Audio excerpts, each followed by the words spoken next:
Welcome, everyone, to the Anti-Censorship Comics Jam launch party. We'll be getting started in just a moment, but before we do, I want to quickly review our code of conduct for this event and for the recording. We ask that you please keep the following in mind for all events in general, but especially for today with the sensitive nature of our event. Be aware of the language that you use and the ideas you express. Value the involvement and contributions of all community members, even if you have a different experience compared to them. Please avoid making assumptions about others. This includes, but is not limited to, pronouns, gender identities, physical ability, sexuality, and race. Please be respectful of each other, even if you're in disagreement. Don't assume someone else's comfort level, and if you're ever in doubt, please check in with that person. Acknowledge if you have done harm, as we all engage in conversations with the intention to learn and improve our behavior. Only provide criticism of work posted in the group when requested. Speak for yourself. Don't generalize or speak for a hypothetical audience. Approach discussion with a collaborative mindset. Engage others and don't dominate the conversation. Keep information shared by members and all internal materials confidential. Documents, screenshots, or quotes may not be shared externally without permission. Reach out. If you ever have an issue, please feel free to DM one of the committee chairs, and we're happy to mediate, or also steering committee. Hashing out problems, big or small, as soon as they crop up, is important in maintaining a supportive community. Just like we take risks with our art, we can take risks with communicating honestly with each other. And finally, we do not tolerate harassment. The committee reserves the right to take whatever actions necessary to address any action or behavior that disrupts and/or creates a hostile environment for any of its members, including removal from the co-op or any associated sites. Please note that we will be discussing deliberately provocative works in this recording that could be potentially triggering for some folks. We invite you all to take a moment now to think about any boundaries you may have for yourself while watching this event and reading the anthology. We have some content warnings that our host will share at the beginning of the event, and you're welcome to take a step away from the event and return to it at any point. Our launch party is hosted by Leon Crozier, he, it pronouns, pen name Bree Crozier. Leon is a fine arts illustrator, comic artist, and writer out of Kansas City. He is best known for his award-winning comic Blackbird Hunting, as well as his surreal horror short stories and paintings. Take it away, Leon. Absolutely. Hello. Welcome so much. Can I go ahead and start sharing the uh Yes, absolutely. perfect. Okay. Let me see. Okay. Is it working? It's Yeah. cropped a little, but yes. Okay. Or not cropped, sorry, it's Let's zoomed out. 1 minute. I'm it uh likes to pick fights with me. Okay. I don't know how to fix it. We can still see the whole of it, though, if you do Okay. want to just go Whoops. with that. Okay. We're just gonna go with that because I don't know how to fix it. Anyway. Hello. As was said, I'm Bree Crozier, also known as Leon or Aircorn. I am one of the co-organizers, or co-lead organizer and co-editor for this project, which we're very proud to be bringing you. I'm going to do some real quick introductions to the project, and then we'll go ahead and get into a conversation with our contributors. Also, please don't mind my cat. He's playing with paper on the floor. So, uh, this project is in response to the assorted and recent crackdown on more transgressive arts, including erotica and horror specifically. Um, this was especially instigated by the censorship push by Collective Shout against video game and independent art distributors such as Itch.io specifically. When that happened, there was a list of topics which were banned. Hi, he wants to talk to, which were banned, and this is also going to be acting as our general content warnings. There will be an assortment of individual ow content warnings, which we will not be able to get to into because there, as you will see, quite a few of them. But as a general point of reference, most of the projects within this anthology that we've put together will include non-consensual content, real or implied, incest or pseudo-incest content, bestiality or animal-related content, rape, coercion, or force-related content, sex trafficking implications, revenge porn, voyeur or hidden cam-related content, and fetishes involving bodily waste or extreme harm, such as scat, vomit, and gore. Um, so we decided that we wanted to put this together as a protest and to raise awareness for the censorship that is being done. So, with that being said, we have 13 contributors, 9 organizers, 9 comics, 6 illustrations, 2 articles, and 60 unique content warnings. That's quite a few content warnings. If you check the website and the anthology itself, you'll be able to see fully all of the individual content warnings for each piece. As we'll be getting into, we will be discussing some of the different projects that people have made and discussing those individual things. So if at any point a topic comes up that you personally are not comfortable listening to or hearing discussion about, please feel free to dip out as you see fit and return again as you see fit. And now I'm going to go ahead and get into our panelists. If you guys would like to introduce yourselves, if let's see, let's start with Shinjin, if you'd like to go ahead and start by introducing yourself. Yes, hello. I am Shinji Meng. I've been a content creator for at least 30 years. I don't have a lot of published comics work, but I have been working in the toy and hobby industry, which has its own issues with censorship. I've worked for staff for conventions where they had what conduct was being conducted and other content issues that would come up and some interactions. But most of my interactions in this sphere, oh, and of course, merchant processing. So most of mine has been outside of comics, but I hope I can add something. Absolutely, thank you. Next up, go ahead, let's say Jesse. Hey everyone, my name's Jesse. My pronouns are they, them. I contributed the comic Nightmares to this anthology, and I helped to co-edit and co-lead the entire thing with Leon.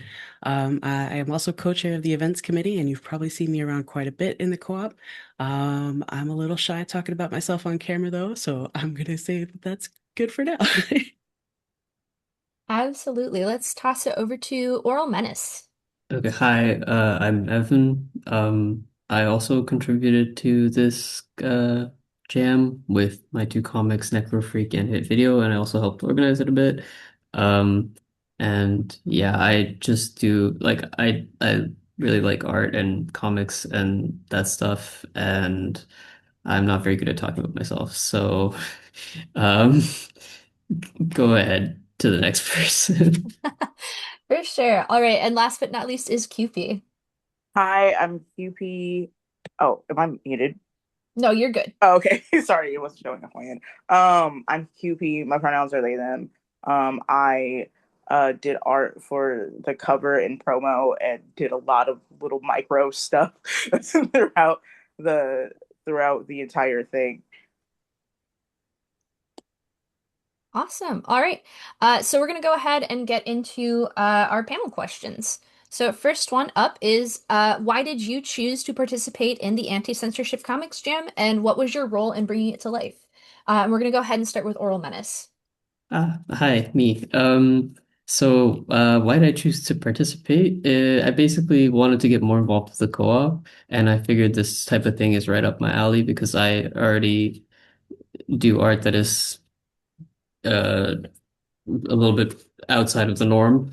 And I've also been pretty disturbed by the recent censorship of art in general. So I figured this would be a good way to like kind of spread the word and do something positive in that regard. And what did I do? I'm genuinely blanking right now.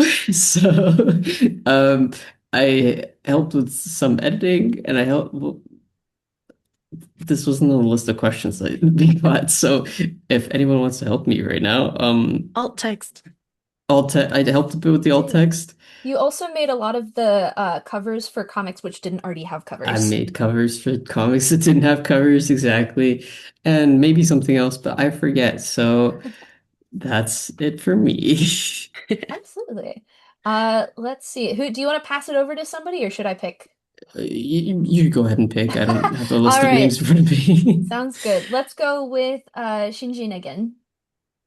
Yes, I wish I had had more time. I only contributed one piece, but it's one I've revisited for a couple of years, which was uh, by censoring things, we're removing dialogue. Now, th this stuff that we do is fiction; it's not real, and often it's designed to bring certain things to attention, perhaps for catharsis, perhaps to let people know they're not alone, or to discuss, things like actual crimes or terrible things that could be happening. I mean, true crime is pretty big now, but it's weird that they won't let us talk about the fiction type stuff. And I also like oral. I wanted to get more involved with Cartoonists United and work more with people, especially to bring awareness because this sort of censorship issues, yeah, has been important. Fighting it has been important to me for quite some time.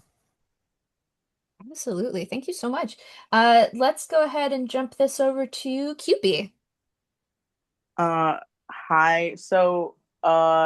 In terms of why I joined, it was actually everything kind of fell into place in a really good way for me, like personally, because at the beginning of 2025, I had actually ended like a really toxic friendship, and this person had basically been incredibly sex negative, and that had really impacted me and my best friend for years. And so, around the time that a lot of the censorship stuff had been going on, I had actually started to want to explore making not safe for work art and entering those communities. But quite literally all year, different places were banning the specific type of art that I wanted to make or making it not clear until much later on, like Patreon. And so it was kind of just like this mix of like wanting to reclaim this very big part of myself and also just having the world directly push back. And then, so this was like honestly the perfect project for me because I joined the co op last year in January. Uh, and so by the time this project rolled around, it was really just, hey, this is absolutely perfect for me to join and for me to be a part of. Awesome. Absolutely. Thank you so much for contributing as well. And then I'm gonna pass it over to Jesse last. Hey, so Leon will know this, but I don't know that anybody else knows the origin story. Once the stuff with Itch started happening, Leon came and said that he wanted to do something about it and came up with this idea for the jam. Um, and at that point, I was the only chair, and I was like, hell yeah, let's do this. And we kind of went from there.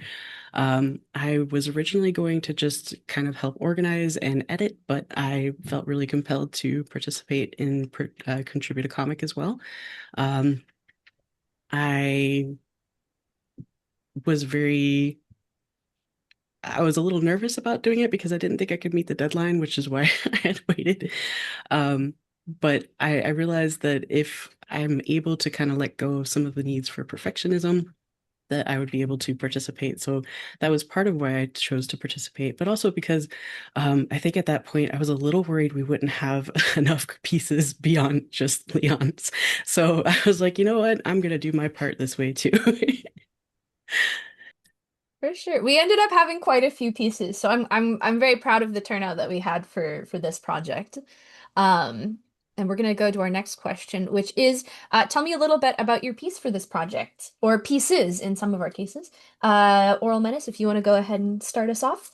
Yeah, sure. So, I had two pieces, one being Necro Freak and the other one being Hit Video. Um, for Necro Freak, it's kind of like I was I wanted to do something hand focused because I got a really strong vision when I sat down and I thought about like what kind of themes I would like to explore in these comics.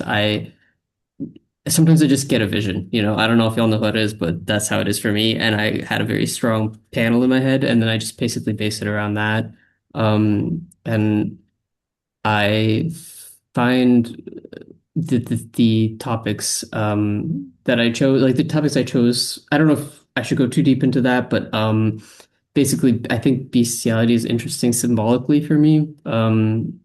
Because in art history and mythology and stuff, it comes up quite a lot, whereas today you don't really see it in art as often, or when you do see it, it's not held in the same regard as it is in those older works.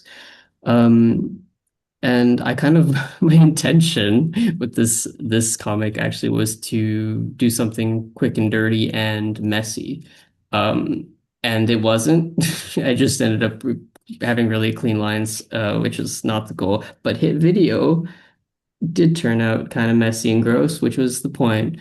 So for that one, I have a phobia of vomit, and I want to kind of because I don't have a lot of issues with most stuff. I wanted to do something that would make me uncomfortable because like I wanted to kind of explore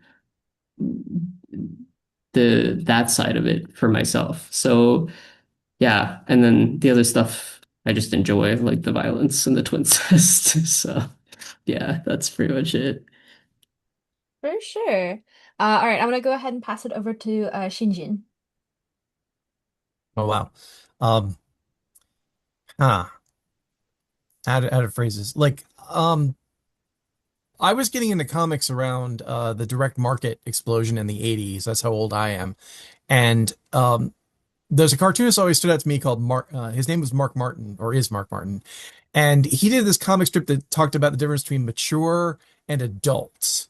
And that's something that's always fascinated me, that there's adult material that people censor, but then there's mature reaction to it. Mature is supposed to be about we take responsibility for our actions, we talk to each other, we set boundaries, we take responsibility. That's that thing. And that dissonance of adult material versus mature material has always resonated with me, which is why I drew a cartoon of horrible, almost like a series of a dozen different fetishes all going on at once, and the characters saying, we never talk. And framing it that way in sort of that different context, because that's the actual conversation I'd like to be having about this kind of material, is what it says about the people and how people react to it or makes them feel in a mature sense rather than just being, like there's nothing wrong with that. Like people doing stuff for fun, but that's what fascinates me about mature adult work in that context. And that's why I wanted to contribute that. And also with the subtext being that, um, this is artwork, this has value. And so that's why I wanted to do like an editorial cartoon about it. So that's what inspired me. Absolutely. Thank you so much for discussing that. And I'm gonna go ahead and pass it over to QP. Or well, I suppose QP, you didn't have a comic for this, but if you want to talk a little bit about the cover that you did. Yeah, sure. Um, in terms of like the cover, I remember doing like a lot of different sketches for different cover ideas, but I do also remember drawing the peach probably better than all of the other sketches because I was like, I'm honestly leaning towards the peach and I very clearly favor this. And it was the one that everyone ended up picking. And it was really fun to play with like the imagery of peaches and cream and like that idea. It also something I wasn't thinking about so much when I was initially drawing it, but that has like kind of like stuck out to me um, since drawing it was um, like there's this older, like older for me because I'm 20, but like there's this older song that is literally just called Peaches and Cream, and it's obviously like a very like sexual song, but like it's a very like peaches and cream is like a censored term and for like what they're talking about in the song. And I think that like it just reminded me of like how much like when it comes to culture, like there is like a lot of things that like you can do this as long as like you're coy and kind of like you don't exactly say the thing, you just kind of have to like imply it. And like I definitely started thinking about that with the cover where it's like, yeah, like you can imply everything, but the second you actually say the word, like you can say, like you can do peaches and cream like all day, but if you actually say vagina, it's a problem. And I was thinking about that a lot. And I was having fun drawing the peach and just kind of thinking about like how far can I push this art of a peach, you know, like before like it becomes like not safe for work and like it becomes censored because we all know what the peach is. And I just thought that was really interesting and fun to play around with. Yeah, hell yes, absolutely. And then I'm gonna go ahead and pass it over to Jesse. Absolutely love that cover, still cute, and it's great to hear about the story behind it too. Um, for my piece, I am very interested in exploring themes. So I wanted to kind of explore a bit about disability. I am disabled in many ways, so it comes up in my work a lot. I feel like I'll probably talk a little bit more about this later, but in general, too, I wanted to try to incorporate as many of the elements as I could with a very short timeline for myself.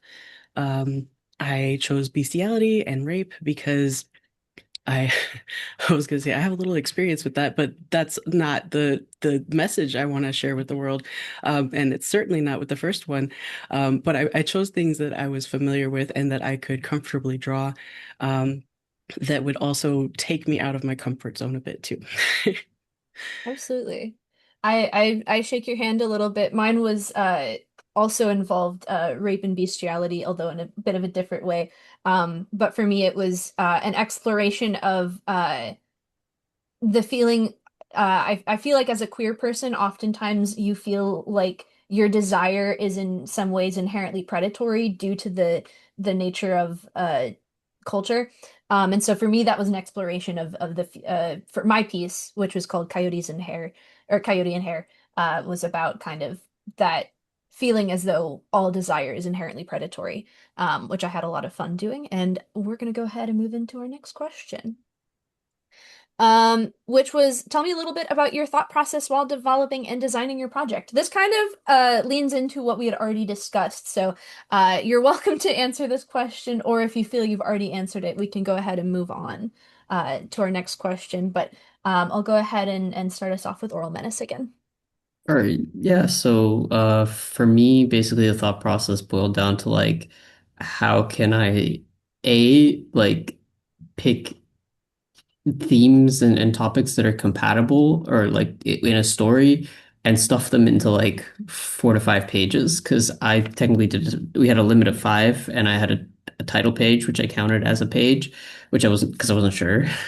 Um, so that was it was most of my thought process was like, how do I arrange these panels? How do I fit the story or the snippet into something that size? And like I said earlier, usually I have when I have an idea, I get a very clear composition or scene or shot in my head, and I usually work around that. So if I have, yeah, any panel in particular, I will make sure that I can get to that panel somehow through the other ones. So yeah, that's pretty much it. For sure. QP, if you want to go ahead and talk a little bit about, I know you already discussed a little bit about your thought process, but if you had any other thoughts you wanted to share on that about the cover, you're welcome to do so. Oh, I Um, skipped Shinjin. I'm so sorry. yeah, no, you Oh, can go back. Sorry. yeah, I don't have that much to say. Like I was editorial cartoon and chicken fat. I'm an old school, like I love old cartoons, and chicken fat is the theory of put lots and lots of stuff in there. So there's lots of things to dig at, and that's why I wanted to like represent a bunch of different stuff. But I didn't have a lot of time to work, so I only did a single page, and I thought that sort of cartoon uh, would project it a little better by, if we're going to do anti-censorship, we should show something. Absolutely. Awesome. All right, I'm gonna bounce back to QB. My apologies. Uh, I did remember that one of the things that I didn't bring up was the fact that from color palette wise, we did all like agree on and talk about like old like being inspired by like older comics, like especially from like the 80s and such, and like the 80s and before. And in like doing the research for like what colors to use and like how to apply that to the cover, I did actually find out about like a lot of older comics and like the history of like censorship and stuff. Because I had already like known about it. Like I think like like Spitz the Cat is kind of something that like if you're in comics you know about, but like kind of like actually like learning more about the history and like what people did and how they got censored back in the day. Like even though like the cover is very aesthetic, the energy was definitely there while coloring everything. Absolutely. I love the color palette we ended up with. It's so fun. Yeah. And I'm gonna go ahead and pass it over to Jesse. So a lot of my thought process was get it done on time. Uh, and how can I do that without hurting my hands more? And I decided that I wanted to play around with a more limited color palette because I feel like that's usually really enjoyable for me. I came from a traditional art background where a lot of my work was just pen and ink for a very long time, or pen and paper, I should say, for a very long time. And I felt like returning to something that I was pretty familiar with in terms of black and white, but adding a pop of this pink and teal would make it interesting and also kind of unsettling for me because I felt like it was just I like really bright colors, and I feel like can be jarring for people sometimes. So it felt kind of appropriate for this particular project. Oh yes, absolutely. All right, I'm gonna bounce to our next question, which is, would you consider your normal body of work to be transgressive? And we're gonna Wait, start with Oral Menace. Oh, Leon, are we able to yeah. go back and ask that same question for your piece too? Oh, sure, we can. Yeah, if you want to hear about mine. 1 minute, I'll bounce back. Uh, let's see. Tell me a bit about my process. The original concept for my comic had been much longer, and was about like it was based on the song Hares on the Mountain. And so the concept had been that the coyote was some kind of like fae monster spirit thing, who had turned this trans man into a female rabbit so that the coyote could hunt him. But that was far too long to be 4 pages. So I instead just did the part where the coyote is hunting the hare and eating him out. Um, Diversity win. That rabbit is trans. Uh, and mine is also I work exclusively traditionally unless I'm working in vectors. So that was fully hand drawn. The pages are somewhere over there. Um, but yeah, that was kind of my thought process. I do want to revisit these characters because I like them a lot, and I'm working on another project involving them. Which we're going to move on to the next question, which actually has my art on it. Which, again, would you consider your normal body of work to be transgressive? And we're going to start with Oral Menace again. Feel like this is a quick answer, to be honest. Like, I don't personally find it to be super transgressive, but I know that, like, if a normal person on the street saw it, they'd probably be like, what the fuck? So I think it technically is, but like, I am pretty loosey-goosey with definitions. So, yeah. For sure. All right, and then Shinjin. Yes. I mean, I think I was looking for it. Someone once left a comment on my work that was they said they thought it might interest them, but it was actually the stuff of nightmares. And I of course bumped that one up to the top. I don't do this to be too sensationalist, but it was also like you a, a big defining aesthetic is I'm trying to normalize this, I guess is not the right word I would use, but to try and present it in a sort of context that's greater. And so yeah, no, it's definitely like they always say make the art you want to see in this world. So I'm definitely making stuff that other people aren't making, and part of that means being weird. Absolutely. I feel you. I work comic conventions full time, and I had a lady come up to my booth one time and look at one of my paintings, and she just said, "I don't like that," right to my face. And I was like, fair enough.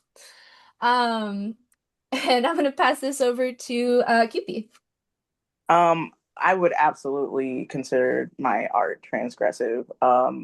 I think that inherently just being like black and non-binary and um like the fact that like I just openly make queer art, but also the fact that I just openly make like cozy art and like I'm reclaiming like the concept of coziness, which really just has not been allowed to me by society for many different reasons, like as a black person, as a queer person, like as a fat person, neurodivergent, all these things. Like often I'm not able to interact with these aesthetics without something being projected on me, like trying to be white, you're trying to be like, you're infantilizing yourself, da da da da.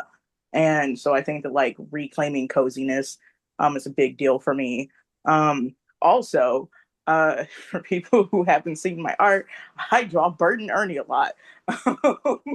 And I'm kind of known for drawing Bert and Ernie kissing. And I love that. And I love that I get to be a person who is out here doing that. Because also that is something that like there are people who are just like, no, they're not a couple and these are kids characters and why are you making it queer? And it's just like literally look at them for 2 seconds, shut up. So I'm happy I get to be the person who gets to do that, and like young me would literally love to see the stuff that I make now. Absolutely. And I'm gonna go ahead and pass it over to Jesse. Similar to QP, I think a lot of folks will come to my work with different ideas of what transgressive art looks like. And I think for some folks it would be considered because I like to prioritize fat and disabled, queer and trans people in my work overall.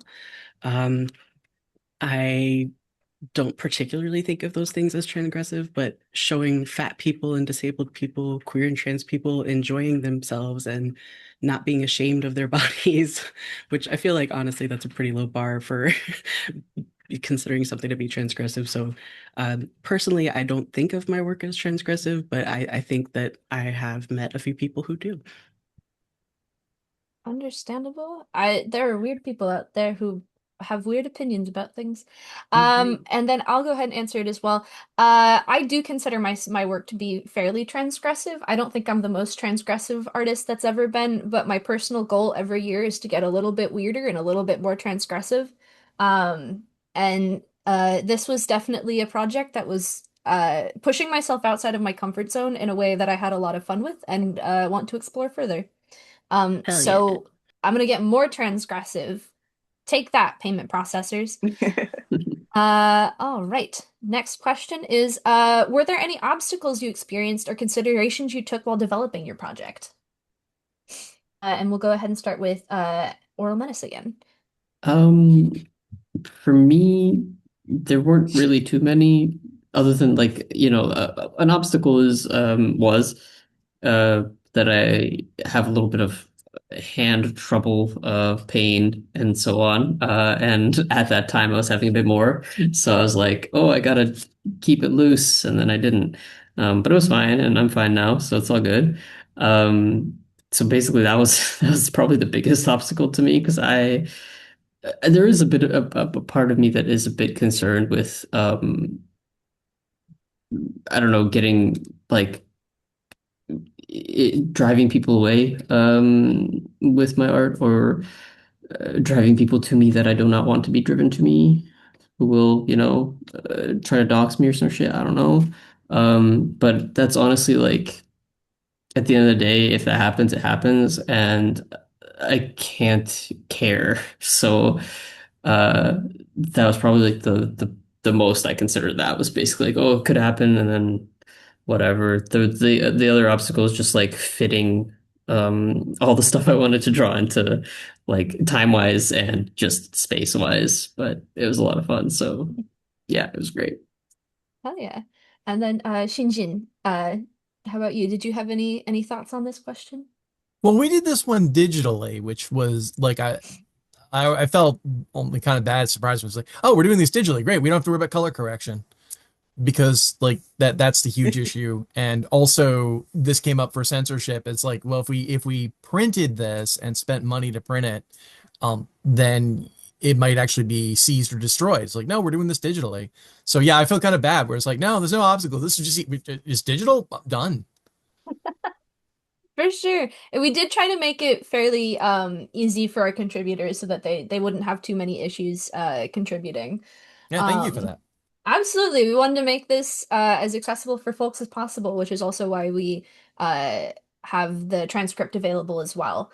And I'm gonna pass it over to QB. Did you have any obstacles or ex or considerations? I think for me, the obstacles that really showed up were way more social because this is a project that I've been working on for a long time. Like I proud of like the stuff that I've done and but like it is one of those things that like once I started to get to a place of like opening up and talking about it, like I quickly learned that like people were really okay with like me being vague and being like, yeah, it's just like anti-censorship and stuff like that. But like once you get into the details, then it's like, oh well, and it was one of those things where it quickly kind of made me realize that like even though I am a person who is so very open about like my views and where I stand when it comes to like censorship and everything, everyone is really okay with you saying all the slogans and saying all the things and telling you to like do the stuff, but like when you actually put it into action, they're just like, oh well, that might be a bit too much. And that came up a lot in a lot of different ways over this project. And I think it was really good for me, especially overcoming like the more sex negative stuff that I had dealt with like recently and kind of like being like, yeah, no, I am doing this thing and there are these things in it. And it's like, even if like I'm not like contributing a comic myself, like it's one of those things where it's like, no, like I'll defend like every single one of these comics and their right to exist. For sure. Absolutely. And I'm gonna go ahead and pass it over to Jesse last. Yes, the biggest obstacle for me in all of my work is carpal tunnel. I have like I've lost feeling pretty much entirely in a few of my fingers and my thumb on my dominant hand. So I'm a very, very slow maker, as Leon can attest. uh, and I think that was probably the biggest concern I had, in addition to like letting go of a lot of the perfectionism I have, because that obviously slows things down even further. Um, some other considerations I had in mind were just mostly from like a formatting the panels kind of perspective, because I also had like maybe two more pages worth of material that I wanted to squeeze in, but I was like, so it was a nice and interesting challenge to kind of find a way to make it work within the 5 pages instead of letting it drag on as I am wont to do. Absolutely. I shake both your and Evan's hands and we all three go ow. As my one of my obstacles was also that I was dealing with some hand injuries as we were doing this project. And then also much like you, I wanted to add a little bit more content and a little bit more context to what was occurring and wasn't able to do that. But I'm also trying to embrace the idea of just like letting something be and not answering what's happening with the project. So I was like, you know what? I'm just gonna let it be what it is, and people are gonna either figure it out or they're not. Um, all right, and I'm gonna move on to our next question, which is the list of banned topics is pretty wide. What drew you to the topics that you chose to cover with your piece? So I'm gonna start off with Oral Menace again. Yeah. So I kind of addressed that a little bit in the sense for okay, so two projects, so I have to like kind of split it up. For Necrofreak, the main topics were like bestiality and necrophilia. Um, and I already mentioned that the bestiality in art history and mythology is like somehow acceptable in culture, whereas modern day depictions of such things are not. And I don't know, I find it interesting. Like it can be very um interesting symbolically to include bestiality in a work as well. Um, like this is all uh in addition to just it being like taboo and therefore thrilling. Um, and then I keep forgetting that necrophilia is like also like a thing that is contentious. Um, because like to me, I don't know. Again, it's another taboo. I find it like exciting and uh I think that it's such an interesting like psychological thing to like think about as well. Like for a character to want to engage in something like that, what sort of mental state do they have to be in? And I love a pathetic, desperate man, so that's where that comes from. And then for hit video, like I said, I wanted to challenge myself, so that's why I chose a topic that I was uncomfortable with. Um, and I just like I tried to like pack as much stuff as I could into the second one because I felt like I was a bit limited in the first one.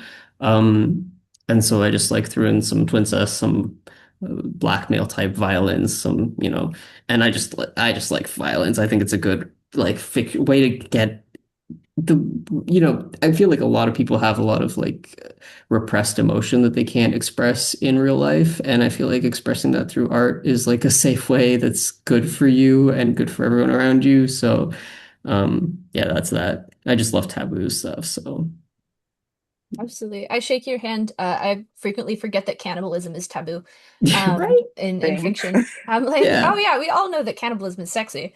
exactly. And I'm gonna bounce this over to Shinjin. Wow.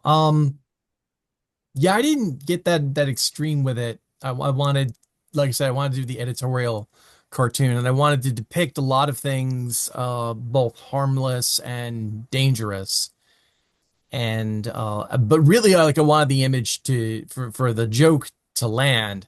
The image had to be like shocking and bizarre, but also something that looked, the word I guess would be perverse. It had to look like something that was titillating or exciting to someone, perhaps not you, but to someone, and it needed that kind of wrapper around it. So that's why it's a joke I like to use. For sure. Um, and then QP, I'm gonna skip you because this doesn't necessarily apply to the cover because we had to be kind of stringent about what the cover could or couldn't be. Yeah. So I'm gonna go ahead and pass this one to Jesse. Um, yeah, so for me, I wanted to choose something that makes me uncomfortable as well. I, I was raped when I was 16, so that's something that I deal with through my work a lot. I don't always share this publicly though. So that was the first time that I've kind of had this experience, and it wasn't nearly as scary as I thought it would be.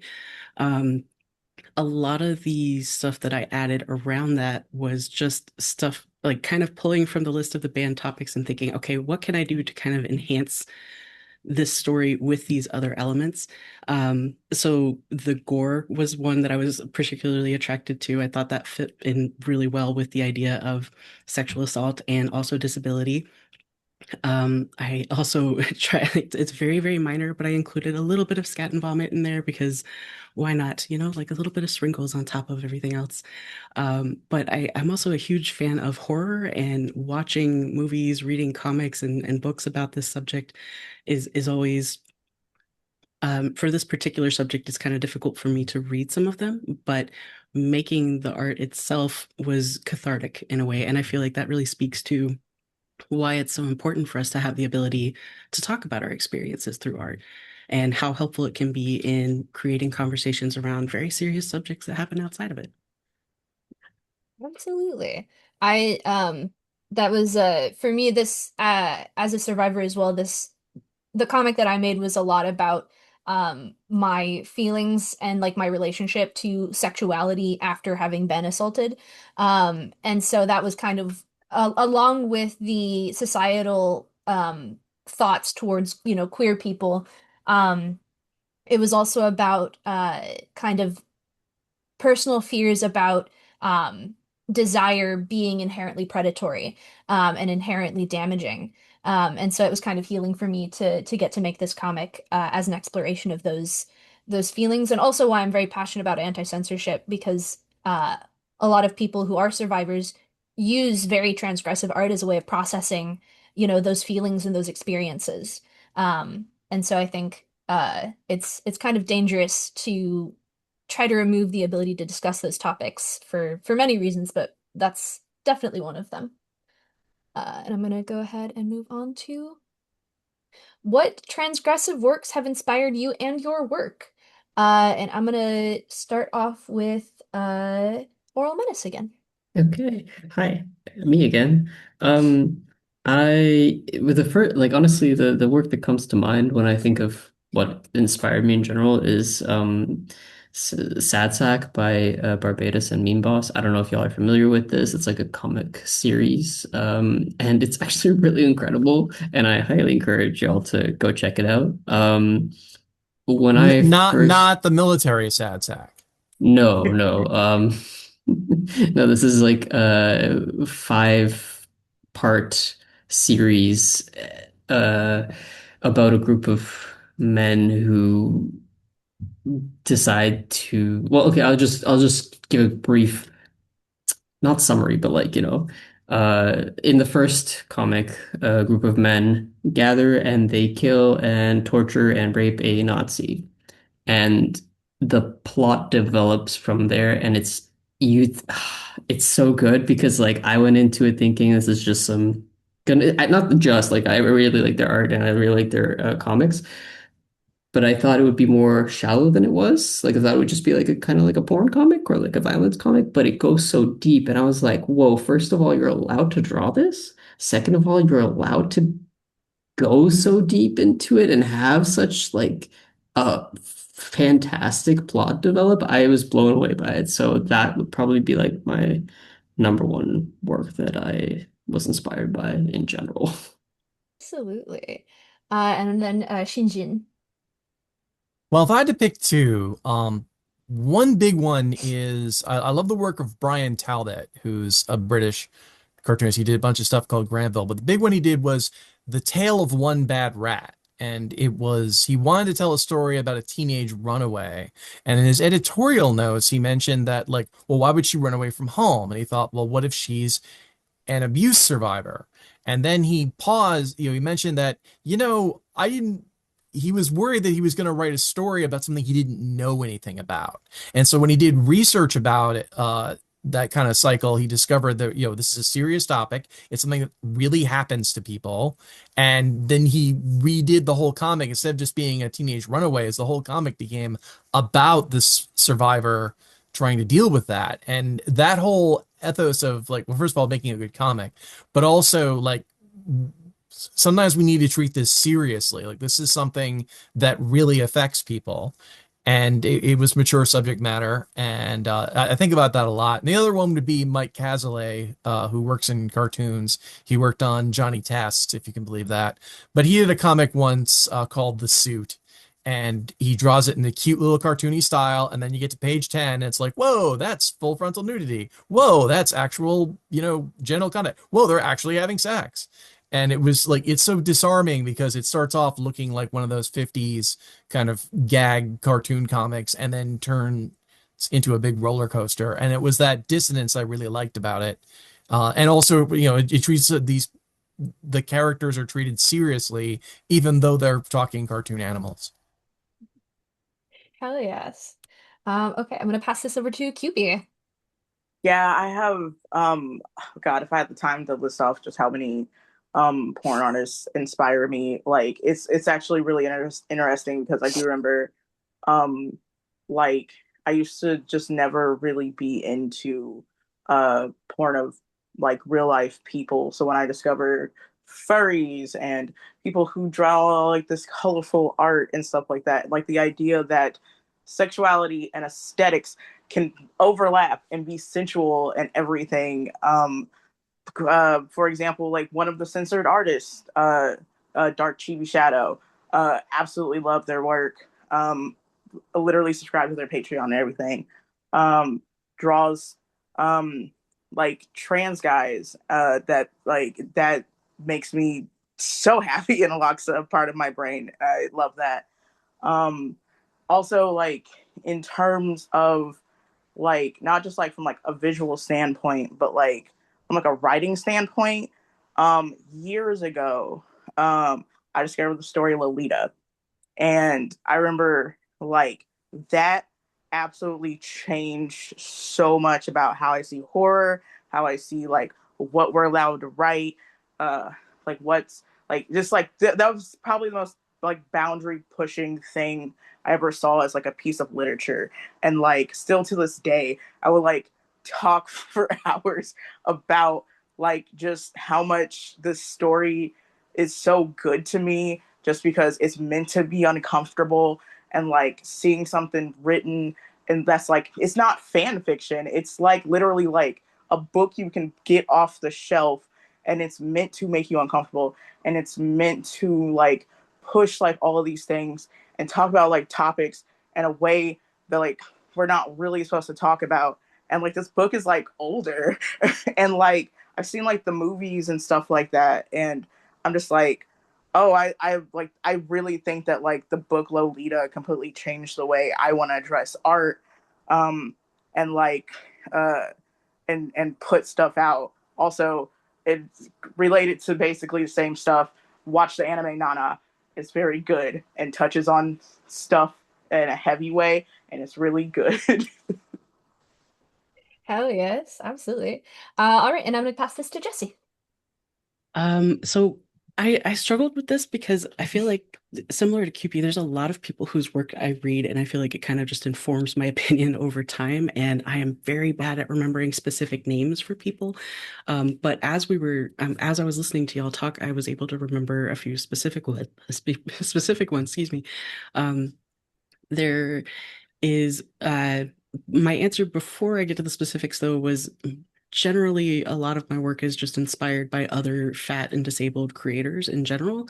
Um, a lot of people don't really like to see works that are celebrating people with these experiences and bodies. So I go out of my way to try to consume as much of it as I can, and adopt it into my own work as well. But one thing that I did remember was Blood on the Tracks by Shuzo Oshimi. Oh. Really fun work. QB recognizing that. That was a really great story. I read it through my library and just could not put it down and kept like just inhaling it. It was so good. Strongly recommend checking that out if anybody ever gets the chance. Um, Also, I feel like Mouse by Art Spiegelman is something that a lot of people consider to be pretty transgressive, even though it was just recounting what actually happened with things. And I found that to be incredibly just I don't have good words for it. So I don't want to try to explain that too much, but that is something that has inspired how I think about comics overall in general too. And there was one, I think it's Kyoko or something. I can't remember their name. I'm so sorry, but it was they have a couple of manga that are about exploring social dynamics, especially with young teens and women in particular. Absolutely love it. Kicking myself that I can't remember her name right now. For sure. For me, it's hard for me because I don't always recognize what is and isn't transgressive. I'm just like, hell yeah, I like that. Um, for me, visually, a lot of my art is very inspired by a an artist named Lauren Marks who does absolutely beautiful, like gory anatomical illustrations of animals and plants that are just absolutely stunning. And then in terms of comics, I think also very much like Mouse, and then also the works by Alison Bechdel are very inspiring to me. Also, I'm just famous for like looking at like whatever people have posted in a day on Itch and just like reading and playing random weird transgressive games I find. And so I'm very inspired by whatever my queer contemporaries are doing on the internet. And then our last question before we get to Q&A is why is anti-censorship important to you? And I'm going to start with Oral Menace again. Yeah, this question's a bit difficult for me to articulate. Um, so I'm gonna do my best. To me, it's censorship is like a tool used to an end that isn't good for anyone except for the person wielding it. And the bounds of censorship know no ends. So like as soon as some small thing gets censored or something extreme gets censored, let's say that maybe few people are interested in or like create or whatever, um, the boundary like keeps creeping and restricts further. And I think that restricting speech and expression like that is just harmful to society as a whole and to individuals. So, um, at the end of the day, art is fictional. It isn't going to harm you if you consume it. It people have to be capable of like curating their own spaces and knowing what their limits are and learning what those limits are. And you can't learn what your limits are, and you can't, move freely within the world if you're constantly being bound by like other people's expectations or their distaste or whatever else you want to call it. So, Absolutely. And then Shinjin. Well, yeah, I'd echo all of that. And that the major ethos has been driving me, like I said, was mature subject matter, which is like the idea that this is like these are fantasies, and because they're fantasies, we can explore and entertain these kinds of things that are sometimes things that happen to real people, or at least, metaphors and ideas for what people want to experience. And censorship is taking those conversations away from people. They're still going to think these thoughts. People are still going to idea, and also people are trying to get depressing. People are still going to commit these kinds of crimes and that kind of stuff, and just preventing us from talking about it doesn't prevent it from happening or people experiencing it. And so it makes the market more immature. I've sat through like the whole weird superhero genre where I could go on about that, but we're not doing a roundtable today, of how it's infantilized while also being strangely mature. That's like blood and guts and violence that are permitted, but th the weird attitude. So yeah, no, censorship is not good on numerous fronts. Controversial statement. Apparently it is. Uh, and then I'm gonna pass this to QP. For me, like as like a black queer disabled person, like being anti-censorship is just surviving, to be honest, because my entire existence is always under threat of being censored. And it's one of those things where I think that like if you allow um just really itty party anything to put the idea in your head that like, yeah, but like this thing bad and this thing can lead to this thing and stuff. Really not it's really not ever for your benefit, even if you think it is. Like at the end of the day, if people's answer to things is to just don't do that, or we just shouldn't engage with those things, instead of how do you deal with those things at the core? How do we actively build community and do action? Like if your answer to everything is always no, it's bad. That doesn't actually fix anything. That's just, if anything, it's just leaving a problem to fester on its own and pretending that you're doing something about it. And that's really just like my belief for basically everything in life, is that like if you like for something or against something or like what have you, like your answer can't just be I don't want this thing to exist, because at the end of the day that does nothing, that doesn't affect anything. And you have to learn how to understand that like art that you don't like is going to exist. People are going to create things that you're not okay with and that you're not comfortable with, and you have all the right to be uncomfortable. But if your answer to things are just, I am uncomfortable, so the answer is no, no more of it. It doesn't exist. We get rid of it. Um, that's just fascism. Like at the end of the day, that's just what that is. Absolutely. And I'm gonna pass this to Jesse. Echoing and agreeing with all that's been said before, I think additionally for me, a lot of what drives my belief in everything and how I try to move through the world is the strong belief that access is so crucial, and access to language to talk about our experiences, access to tools like art to help us deal with them, and to help educate other people who have not had our experiences in this life, is a really important thing to have. Um, a lot of the things that I experienced as a kid and just growing up in the world through abusive situations was not having access to the information that what I was going through was wrong, that the way I was being treated was not normal, that it was not okay, and that I have the ability to change my outlook on the world and to find tools to help me survive and thrive. Um, and I think that censorship is strongly about limiting people's access to that information, um, which pisses me off. That's not okay. And making sure that we fight back wherever we're able to just means the world to me. Um, Another thing that I think about a lot is just the other people who are dealing with situations that I went through, that are unfortunately continuing to go through situations like that, and worse.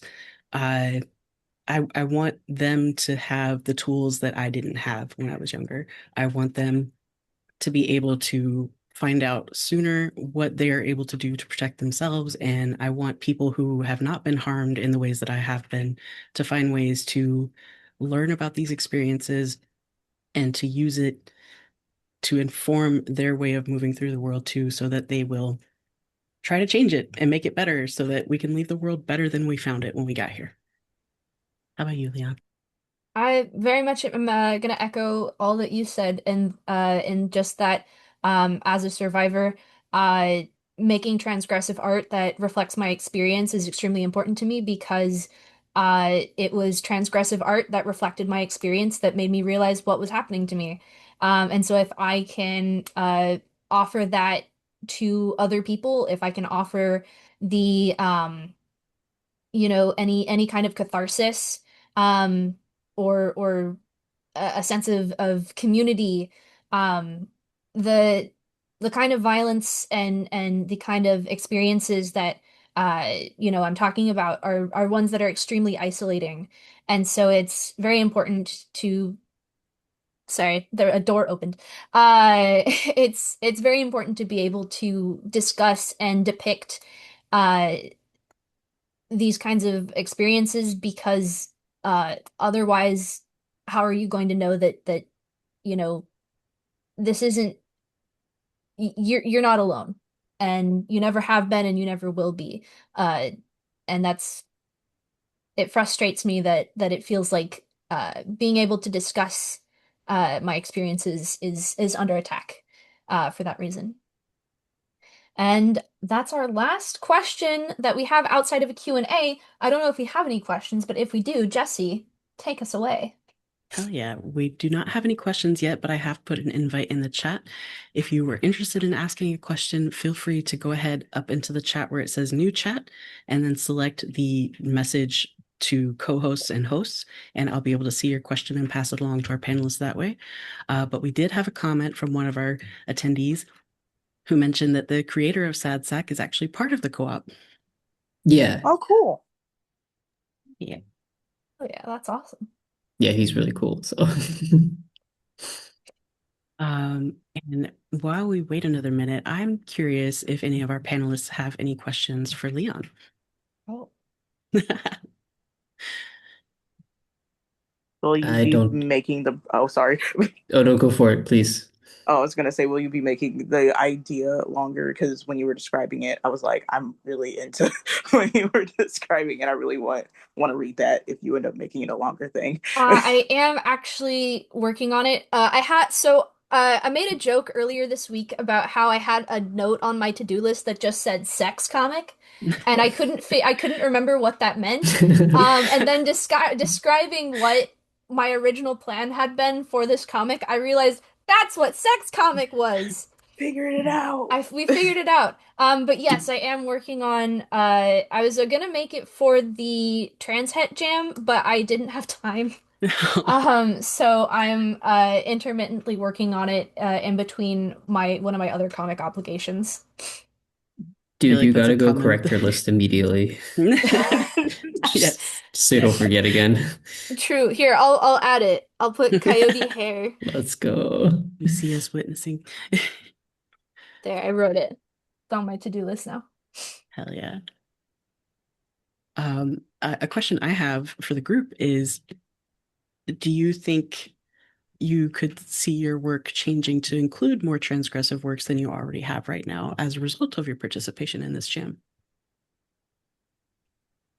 For me, absolutely. I was going to submit a comic, but for the life of me, I could not make any ideas 5 pages or less. Like I was like, here are ideas that I'm like, oh, I could do this. I actually had ended up putting uh, all of the like list of banned topics into a uh it's like a randomizer, and then I had gotten out hidden cam and incest, and like I was like, ooh, I'm gonna make like a thing. And then I started working on it and I was like, I can't make this. This is 5 pages. So the ideas still exist, and I'm like, oh, I may do this because I do want to get to a space with myself where I actually feel comfortable making more not safe for work stuff. Um, and I think this has like really helped push me in that direction. Yay. I love that. Absolutely. I'm gonna shake your hand. Just being in the co-op in general has been very inspiring to me in terms of like making stuff that's a little bit more out there. Like after on Valentine's weekend, I just spent the whole weekend writing a 23 or 24 page horror erotica comic about like my D&D character and like a plant sex monster. Nice. So that was really fun. And I want to get more weird and out there shit, like with my coyote and hare sex comic. Yeah. Hell yeah. Excited to see that come to fruition, like more in than just these 5 pages. Mhm. For me, I for me, it's not an issue to make stuff. For me, it's like posting it. I'm like a little, nervous to, because like part of the problem is just like terms of service for websites. It's like, yeah, don't Mhm. post this stuff. And it's like, well, I can't. But hopefully in the future, that will be uh, less of a barrier. I sincerely hope so. We also do have a question. It says, question from a fellow jam creator to my fellow jam creators. It was touched on earlier, but how important is catharsis to you in making these comics? Because I found participating in this incredibly cathartic and released a creative pressure valve. Can talk Oh, first. wow. Oh no, I'll let Shinjin go. Go, Go. go ahead. No, you go first. Okay. Um, I absolutely very much catharsis is extremely important in all of my work and everything I make. I I have lots of issues in of that intersect from, being a survivor to also being disabled, to, being queer and indigenous. And I have a lot of like very complex relationships to bodies and relationships to my body, specifically, from, a trans and survivor and disability aspects. And so when I make I'm really into like gore and like porn that relates to gore because in some ways like the destruction of the body um is very cathartic to me uh when it relates to sexual content for lots of the reasons I've already described. But um I it matters a lot to me to make art that is cathartic to other people. And one of the arguments that I hear a lot is, well, if you're going to be making that kind of art, you shouldn't share it. Um, but I really disagree with that because, like, again, it was transgressive art that saved me from, a situation I was in. But also, there are people out there who can't or don't have the capacity to make that art. And so I think it's Mhm. very valuable for them to be able to seek out and engage with art that offers them catharsis when they wouldn't otherwise be able to. Yeah, And then no, I Shinjin. definitely I definitely want to build on that because when you said like when some people comment you shouldn't share that kind of art, I would argue like if a tree falls in the forest and no one hears it, it doesn't make a sound because no one heard it. It's just a shockwave that disturbs air. Art isn't art until someone else looks at it and interprets it to make what it's supposed to mean.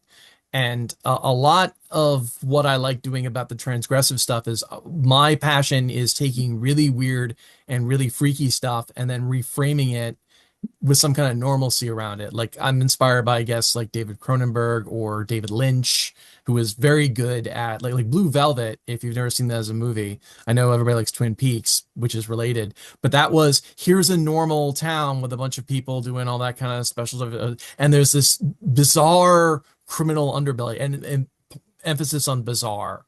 And the idea that this can happen to anybody or that it is happening and people just aren't talking about it. We're opening, I hate to say that, we're opening a conversation about it, but that's what we're doing. We're trying to take inaccessible things and make them accessible. I feel like for me, for these particular comics, it was not necessarily my aim to make it cathartic. It just kind of ended up being that way for me. But in general, I do aim to have some sort of cathartic release for myself when I create my work. Um, a lot of it was just a long time ago. I stopped. I started this promise to myself where I would only draw fat characters. And as I'm starting to make more comics, that has to change a little bit. But in my illustration work, that will always remain true. Um, and I've found catharsis through it for myself. And I've also seen others talking about my work and telling me personally that they find it cathartic as well.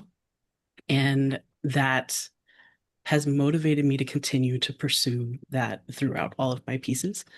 Um, but especially for comics, I feel like with the intrinsic storytelling that comes along with it, it has a different kind of catharsis than creating an illustration. And that's something that I've been excited to explore in my work lately. Yeah, I kind of like agree with I'm a bit of an odd one out here, I think. Because in general, I don't find the process of art making to be cathartic for myself. It could be for others, I'm not sure. It's like, consuming the art, not necessarily. Obviously other people experience catharsis making it, but personally, like I don't think I only really experienced catharsis when I watched like UFC reels and someone getting their ass kicked, like that kind of thing. Then I'm like, oh yeah, I feel that feeling. But um, when it comes to art, it's like I don't know, I just feel contentment or excitement usually. That's more the on the flip side of that coin. So I love that. For me, I think that catharsis is kind of at the center of everything I make because of me inherently just having like a cozy art style. But one of the things that has kind of been like a big deal for me is like I really like puppets and like discovering that like you know like just like one that I have a special interest related to puppets and like kind of autistically letting that flow and being able to be like, yeah, I really like the Muppets. And I think it's cool and being able to be open about that. But also equally like when it comes to like not safe for work stuff, like discovering people who draw puppets and stuff and just like because it's really just like this idea of something that is so adjacent to being human, but does exist to put on a performance.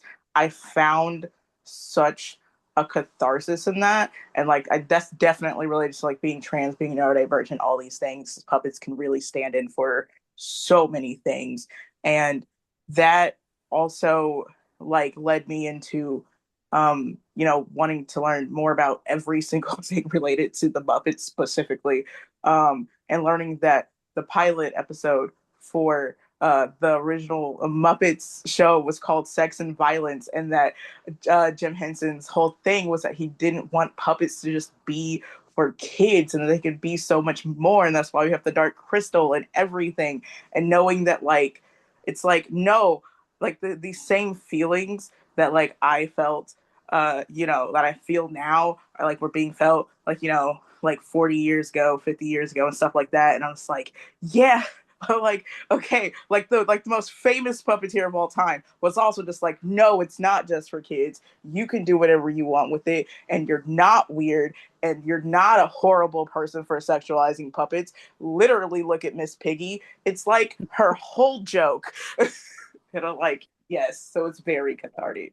It's a very big part of my creating. I love that so much. We don't have any more questions right now. However, I would like to ask if you're comfortable with it, so please don't feel pressured to, but where can folks find your work for everyone? Oh, well, I'm on shinjimung.neocities.org and all the best websites and some of the terrible ones. Yeah, I'm you can find me as Iracorn most places, and then my website is precursorart.com. If you want to see my spicy shit, that'll be on Itch.io, and I think that's like Iracorn or iracorn.itch or slash Itch.io, something like that. And you can find my weird plant sex comics. Nice. I I'm on most places as Oral Menace. I mostly use Blue Sky, but I also do have my own website, oralmenace.art. My husband made it for me because he's amazing and he's really nerdy, but he's also incredibly artistic, so he's incredible. Yeah, but Oral Menace pretty much everywhere, Itch.io also. Uh, but Blue Sky is my main jam. My main place is Blue Sky. It's at QPI Art. I don't have a website yet, but I will by the end of the year. That is a promise. But yeah, you can find me on those places. Um, with like at QPI, and it's like sometimes I hit test three eyes.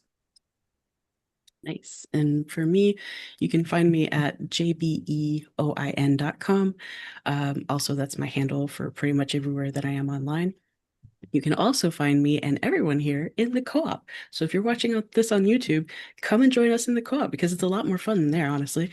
You can go to cartoonist.coop.slash/join to kind of get started with your application. We accept a lot of folks from all over the world.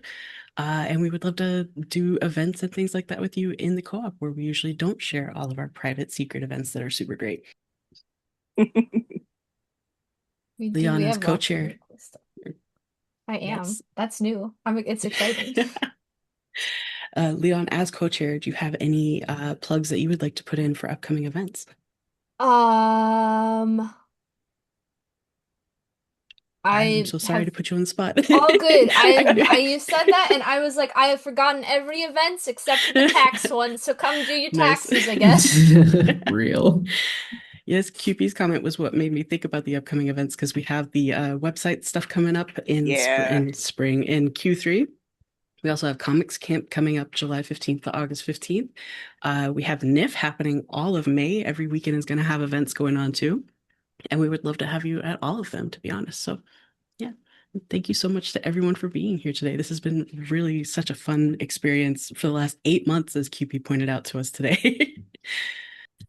Yeah, I had to do the math. I was like, wait, because I was gonna be like, oh, it's been like 6 months, and I'm like, wait. So the first ever meeting was like in June, and I was just like, how long has it been since June? And I was counting. I was just like, wait, has it been 8 full months that we've been doing this? That's genuinely Unbelievable. crazy. One other plug is if you're reading this on you reading this is a video. If you're watching this on YouTube or if you're here in the live event and you want to go check out the actual anthology itself, you can find it at cartoonist.coop/slash ACJ 2026. And you can read it there. You can also see all of the individual approximately 60 individual content warnings for each piece itself, as well as read a few articles that were written about censorship and the history of censorship in regards to porn and comics. Yes, E.B. Hutchins wrote those articles and they are fantastic. I highly recommend reading them. We also have, as I believe Leon mentioned, we have a transcript that is available. So if you need that for accommodation purposes, we've got you covered. All right, I'm going to go ahead and stop the recording. And If you're on YouTube, come join us in the co-op. Thank you.